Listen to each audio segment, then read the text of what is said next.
నాటి తరగతిలో ఉపాధ్యాయునిగా మునిమాణిక్యం వారి మొదటి తరగతి అనుభవం అనే అంశాన్ని పరిశీలిద్దాం. విద్యార్థులారా, మునిమాణిక్యం నరసింహారావు గారు ఎలా వ్రాస్తున్నారో చూడండి. విద్యార్థిగా బల్ల మీద కూర్చునే నేను కుర్చీలో కూర్చునే రోజు వచ్చింది అంటే నమ్మలేకపోయాను. హుషారుగా బడికి బయలుదేరాలి అనుకున్నా కూడా ఏదో చెప్పలేని భయం, బిడియం, సిగ్గు నన్ను ఆవహించాయి. ఎంతో కష్టపడి మేడ మీద మెట్లెక్కి తరగతి గదికి వెళ్ళాను. అలా వెళ్ళానో లేదో, నిజంగా నేను వెళ్ళాను అని అనుకోవటం కంటే నా కాళ్ళు నన్ను తీసుకువెళ్ళాయి అని అనుకుంటే బాగుండు అంటారు.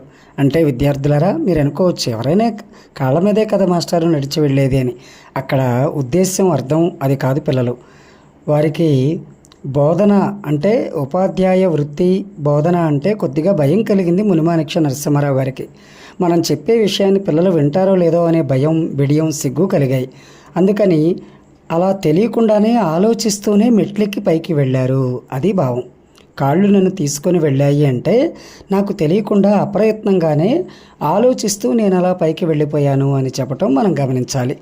ఇలా తరగతి గదికి వెళ్ళారు మునిమాణిక్యం వారు.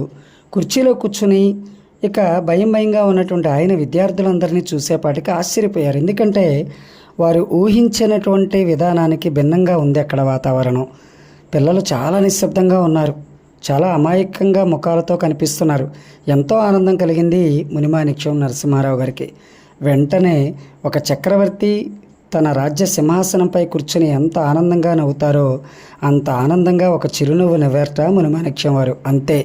ఎప్పుడైతే మాస్టారు పెదవులపై ఆ నవ్వు కనపడిందో, ఒరే, ఈ మాస్టారు అంతగా క్రమశిక్షణతో మనల్ని ఉంచేటువంటి మాస్టర్ కాదులే, కొద్దిగా సరదాగా ఉంటారని చెప్పి పిల్లలు తోక విప్పేశారు. అంటే ఇక అల్లరి చేయటం మొదలుపెట్టారు. ఎలా?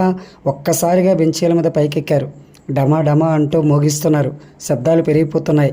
మొదటి రోజు, మొదటి తరగతి, ఉద్యోగంలో మొదటి తరగతి అది, మొదటి రోజు అది. పక్క ఉపాధ్యాయులు ఏమనుకుంటారో అని కంగారు మొదలైంది మునిమాణిక్యం నరసింహారావు గారికి. కాళ్ళు తేలిపోతున్నాయి. అంటే అటు ఇటు కంగారుగా తిరుగుతున్నారు. ఒరే, ఆగండ్రా అంటే ఆగే పరిస్థితిలో పిల్లలు లేరు.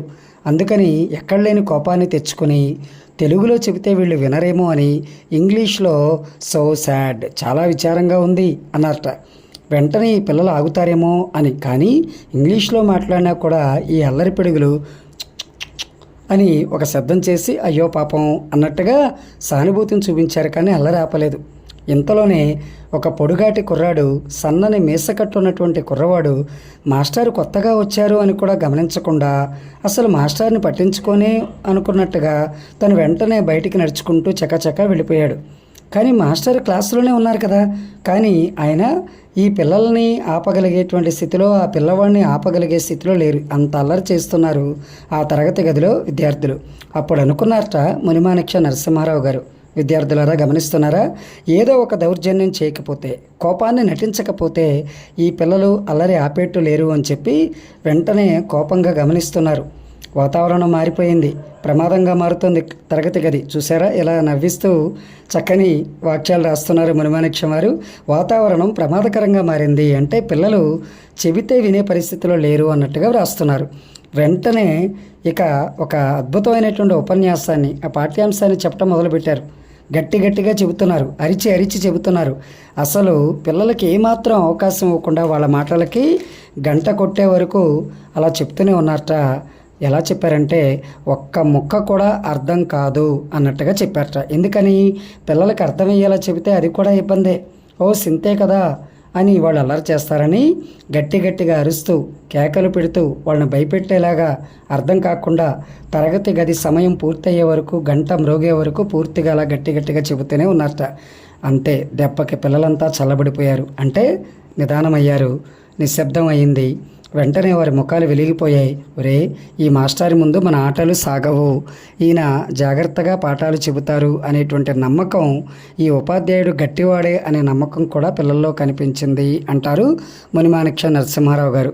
ఈ విధంగా అమ్మయ్యా, ఆ రోజుకి ఆ గండం గడిచింది కదా అంటూ ఉపాధ్యాయునిగా మునిమాణిక్యం నరసింహారావు గారు తమ తొలి అనుభవాన్ని, తరగతి గది అనుభవాన్ని తెలియజేస్తారు. ధన్యవాదాలు.